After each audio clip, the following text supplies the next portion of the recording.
This is the top of the new Toyota Tundra range, the TRD Pro. The most powerful, best equipped, and most capable Tundra ever from Toyota. But does that mean it's good enough to tackle some of the best from the States? First, we're going to start on the road and talk about what this thing is like to drive in reality, where it's going to spend the vast majority of its life. And then we'll head to Road America and find out how it does doing the TRD Pro part of this Tundra TRD Pro. The big story here is that everything is new for this truck. For this year, it's riding on a new, stronger, lighter, and more rigid chassis.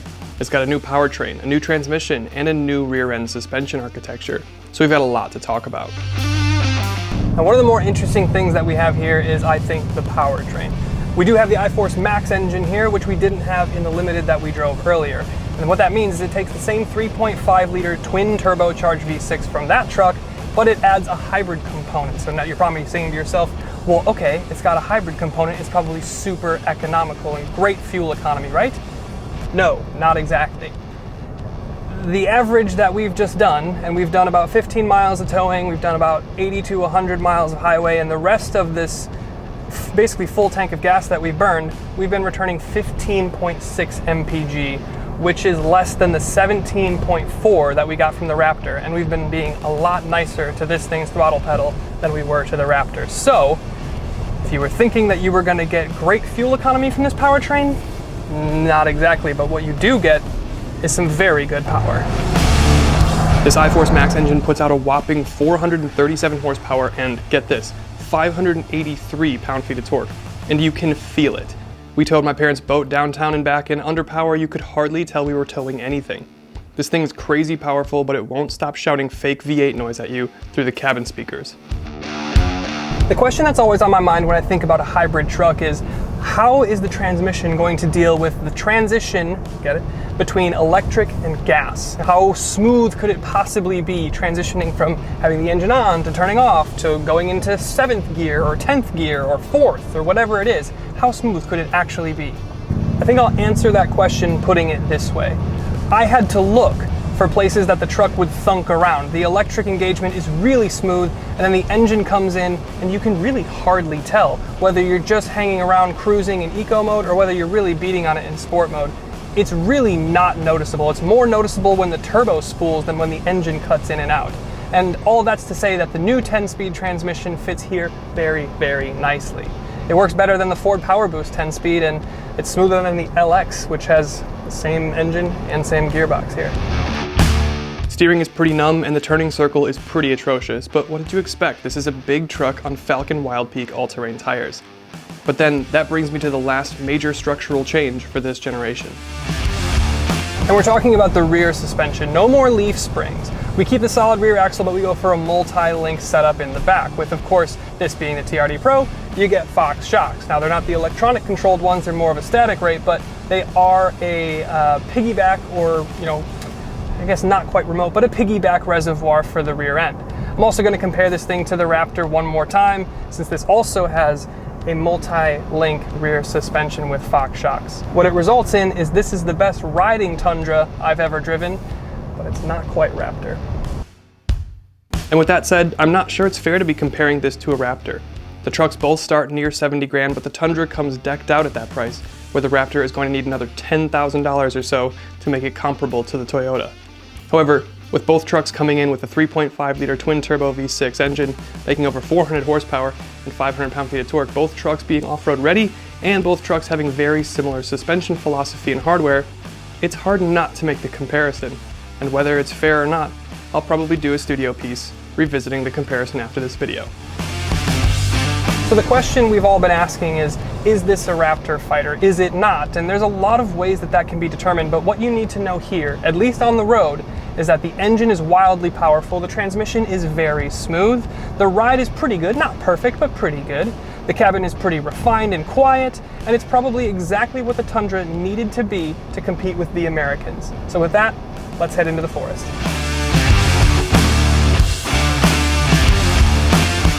Heading into the forest, what you're wanting is something that is small and agile enough that can navigate some tighter trails, as well as something that can keep traction if you need to carefully navigate over rocks and ruts. This Tundra comes with a 1.1-inch suspension lift in the front and an ELSD on both axles and a rear locker. It's got a pretty crap turning circle, but it didn't seem to be a problem in these forests.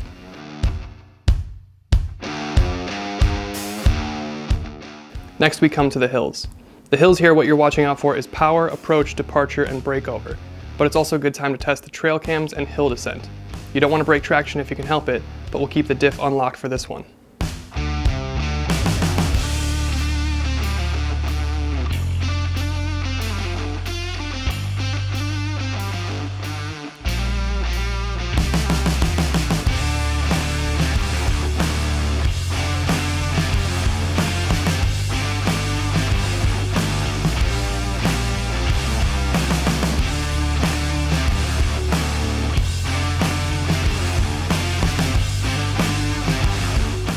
This is where we're testing articulation. The stress will be on the new TNGAF chassis for rigidity, the new rear end suspension for travel, and the multi-terrain select system and locking rear diff to keep power going to the wheels that are on the ground.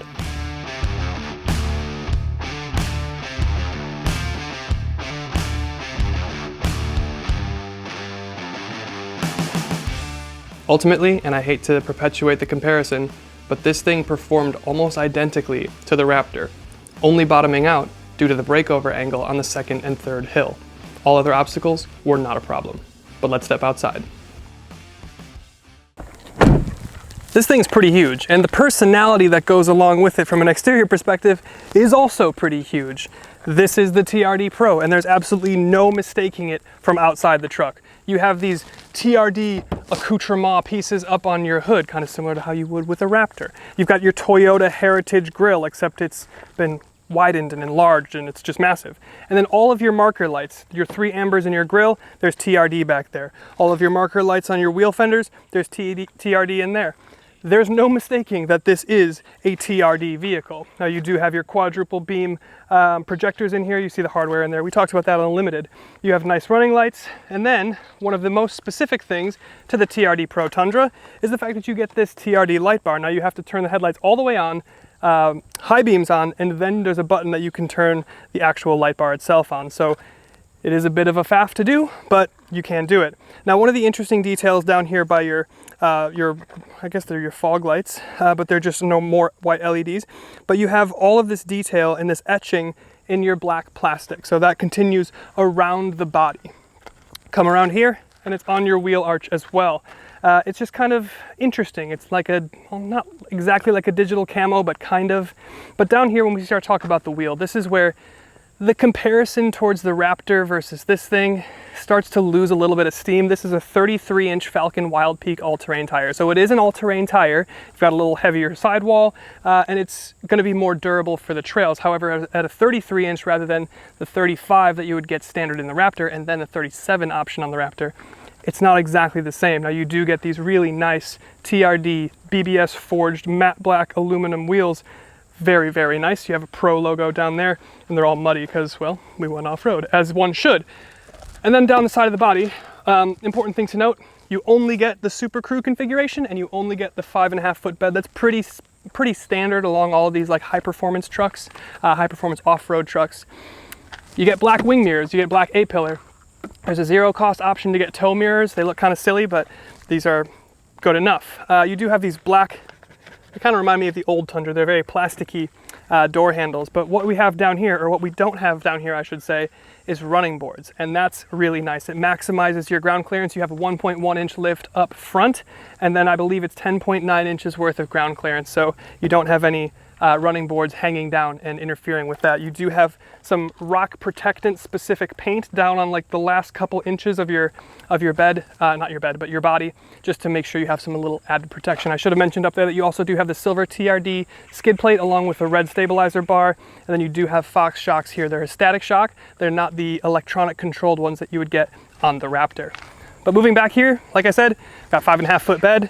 And then one of the cool things about the Tundras is you can release the bed, or the tailgate rather, with this little button on the inside of, or on the outside of your turn signal. It's only on the driver's side, it is not on this side. But then once we get to the bed, this is where it starts to lose some functionality to the Ford and the Rams. You don't have any sort of like built-in step to get into the tailgate. So you don't have anything here. You also don't have bottle opener back here. You don't have measuring back here. It is just a tailgate. So when you hop in, now you're in the 5.5 foot bed, and now you have the bed mat, which I think is like 150 or I don't know, it's a couple $100, but I actually kind of like it. It adds a little bit more protection if you have some more fragile stuff in the back here. It's a composite bed, and you do have some lights, you have some tie downs, you do have your bed camera back here, and importantly, you have the rear glass that goes all the way down. Classic Toyota, you love to see it. I'm glad they have it here. I don't know that they have it in the Sequoia, because we haven't had that one yet, but I like to see it here for the new generation of TRD.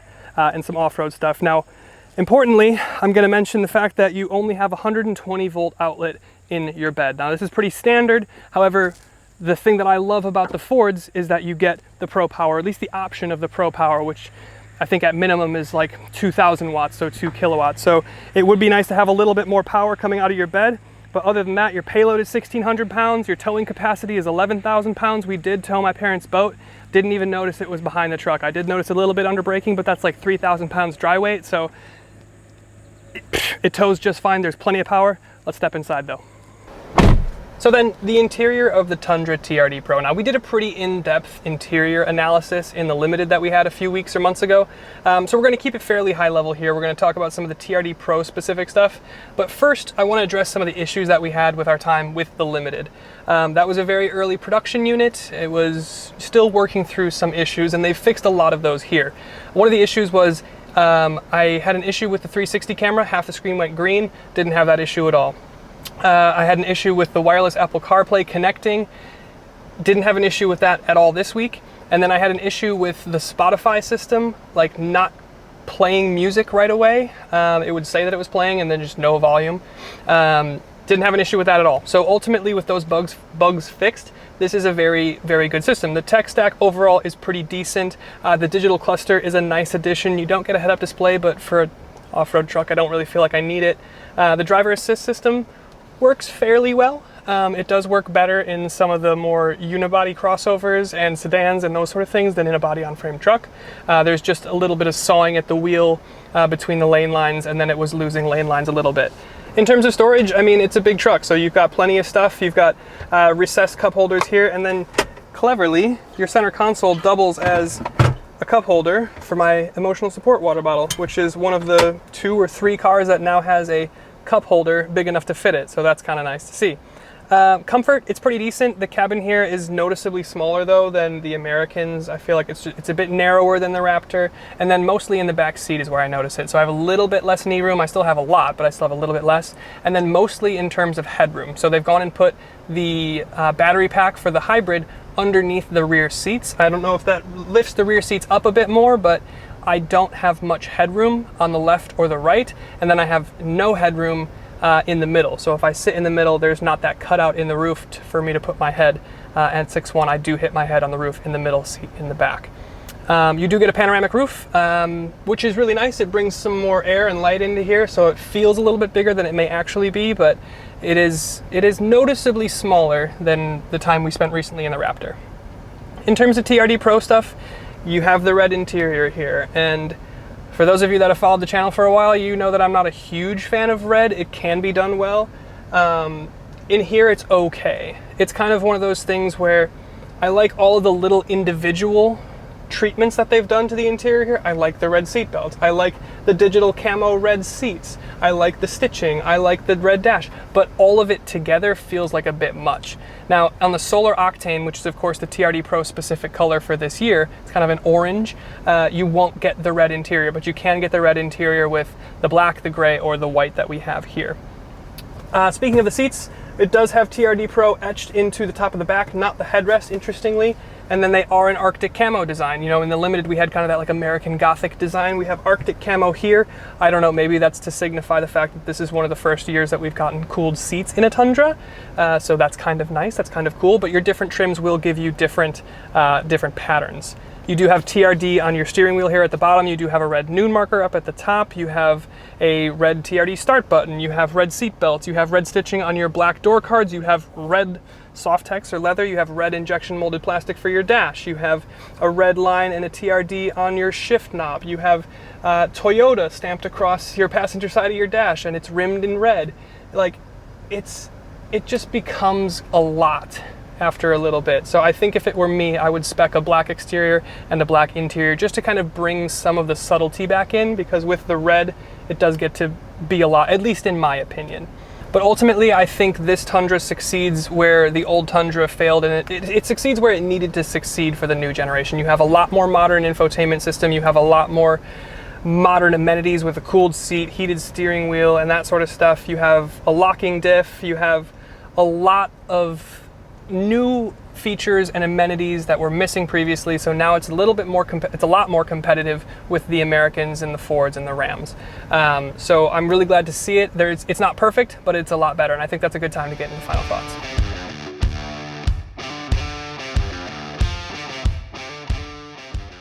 So the long-awaited new generation of TRD Pro comes first from the Tundra. It's exactly what the old Tundra lacked: modernity. To some, it's a welcome change. To others, they've met the new model with hesitation and skepticism. I'm here to say, though, wherever you fall on the spectrum, the new Tundra TRD Pro brings everything I wanted from the new truck, with one omission. I would love to see a Pro Power generator type thing on the hybrids. And I also know that I spent a lot of time comparing this to the Raptor, but it's not exactly the intention of the Pro. Taking the Pro for what it is, it's a very solid truck and one worthy of a good long look. Thanks so much for watching. We'll see you in the next one.